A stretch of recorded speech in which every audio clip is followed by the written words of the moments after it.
Hi, I'm Kelly Croy, and I'm excited to share with you a recent interview I hosted with Karen Bosch.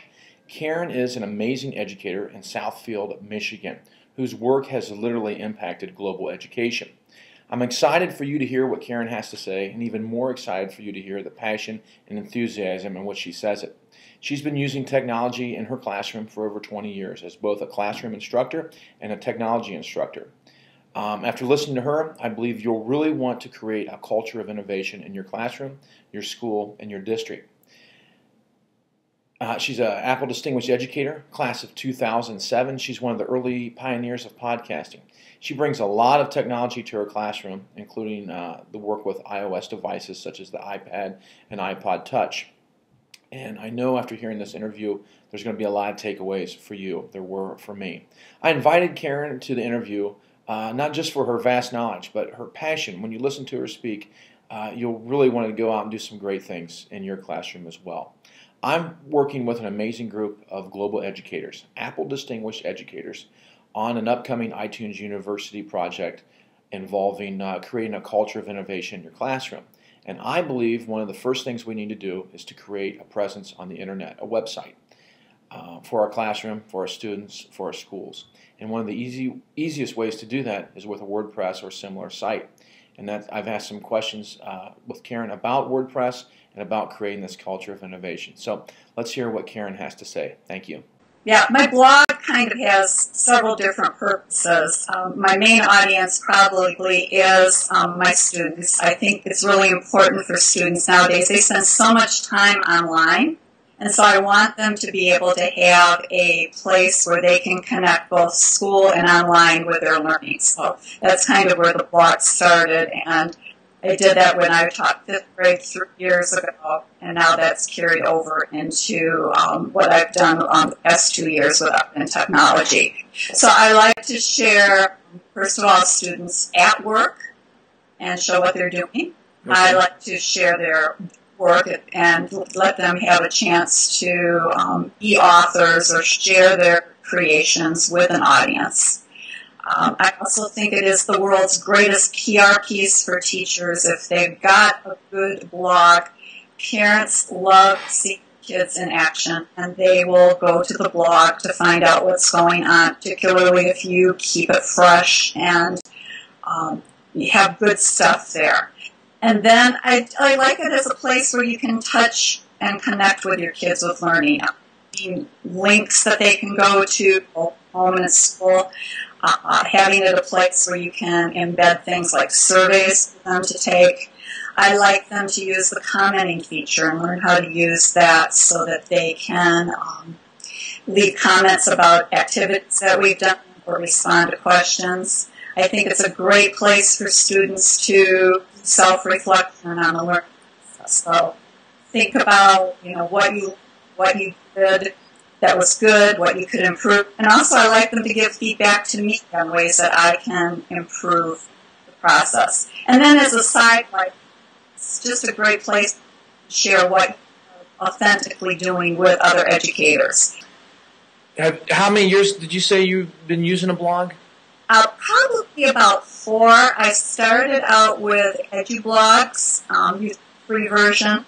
When I taught 5th grade, I went to a paid version of EduBlogs, and then the past 2 years we've done a self-hosted WordPress on a school server, and so I'm using that. Originally started using Blogger personally, and tried using that with, but they wouldn't unlock Blogger. So EduBlogs was a safe place to go because it had you in it, that would be the case for it being blocked, and so that's where I began, with students, was with EduBlogs. Sure. Now you said primarily your blog is for your students. Do you ever have parents delivering feedback via the blog or commenting on student work? How does that work? Yes, not a whole lot, but I have had parents that will chime in and, they'll look at the projects and leave comments, either for their child or, just in general that they've enjoyed seeing things. So, yeah, I do get feedback occasionally from parents. And, I try sometimes if we put something neat out there in our Monday notice that goes home, I let parents know, go check out the blog so you can go see what Sure. we're doing there. Is it a walled garden, or can people from all over the world visit and see what's going on? It's wide open, and I know some schools like that walled garden, but I don't. If I'm taking the time, I want to have the biggest audience possible Sure. for my students. So It makes it real. Yeah. It does. It really does. And I put in, the little cluster map and the feed on the side. Sure. Because I think it's good for students to know that other people are looking, and they sometimes go, "Oh wow, look at all the people from around the world that have been looking at this." So I do that, for myself, but also for the kids. I think they enjoy. And now you have friends all over the world probably visiting your site. So.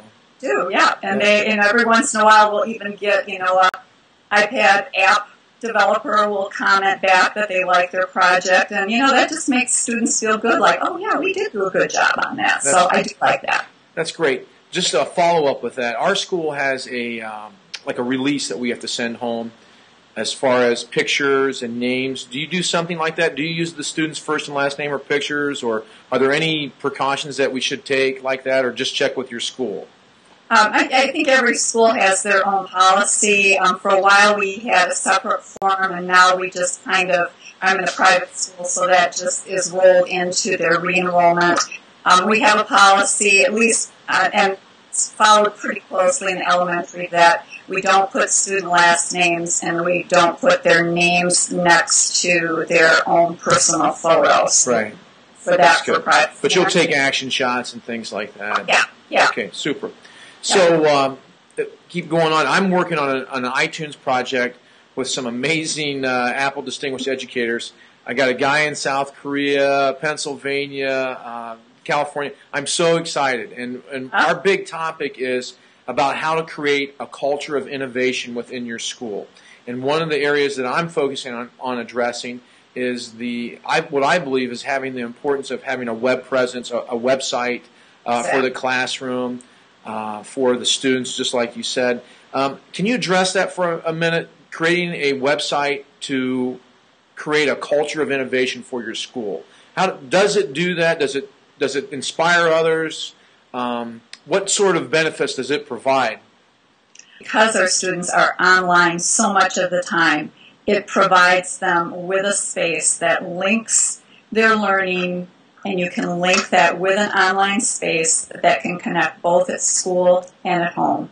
And I just think that we need to have something, whether it's a blog or some other kind of format for our students. And I think the earlier we start teaching our students how to interact in an online environment, the better off, because we know our students are going to be taking online classes as they get into high school and college. So I want to have discussions with my students at an early age about how do you interact with other students, with your teacher, and then maybe even a broader community. How can you do that online that's safe and that's respectful and that shows you off in a good light to the world? So, for me, I think that's one of the beauties of having a blog.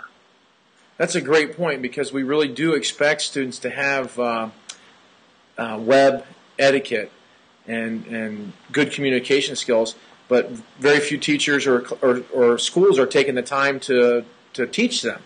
Exactly. And so it is important that we do that. All right.